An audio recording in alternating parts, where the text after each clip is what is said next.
بسم اللہ الرحمن الرحیم۔ خوش آمدید۔ آج کا عنوان ہے گھریلو اور کام کرنے والی عورتوں کے حساسیت کا فرق۔ گھریلو عورتیں کام کرنے والی عورتوں کے مقابلے میں زیادہ حساس ہوتی ہیں۔ یہ بات میں خود اپنے تجربے سے بہتر جانتی ہوں۔ 1 سال سے گھر میں رہتے ہوئے مجھے محسوس ہوا کہ میں رشتوں اور لوگوں کی باتوں کے حوالے سے زیادہ حساس ہو گئی ہوں۔ کام کرنے والی عورتیں عموماً رشتوں کے معاملات میں زیادہ جذباتی دباؤ نہیں لیتی۔ وہ چیزوں کو سمجھ کر توازن کے ساتھ فیصلے کرتی ہیں۔ اس کے برعکس گھریلو عورتیں اکثر جذبات کی بنیاد پر فیصلے کر بیٹھتی ہیں۔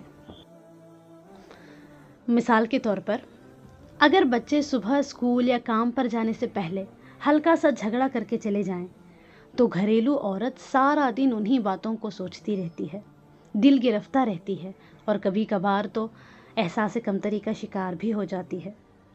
اسی طرح اگر شوہر ذرا سا غصے میں بات کر کے چلا جائے تو وہ سارا دن اسی بات کو دل میں لیے رہتی ہیں، اسی کے بارے میں سوچ کر دل خراب کرتی رہتی ہیں۔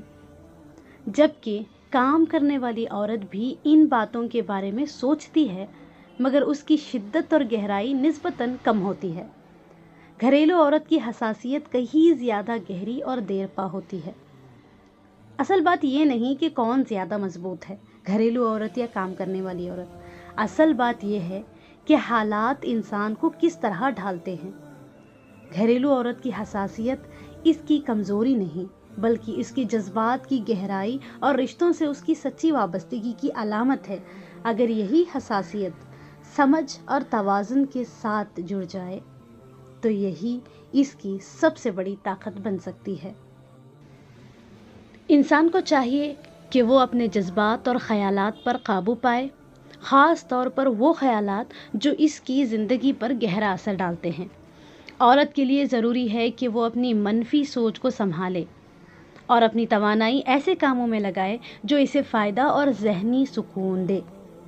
گھر میں مسلسل تنہا رہنا ذہنی صحت کے لیے مفید نہیں ہوتا، اس لیے ضروری ہے کہ انسان خود کو مثبت سرگرمیوں میں مصروف رکھے اور اپنے ذہن کو متوازن بنائے۔ شکریہ۔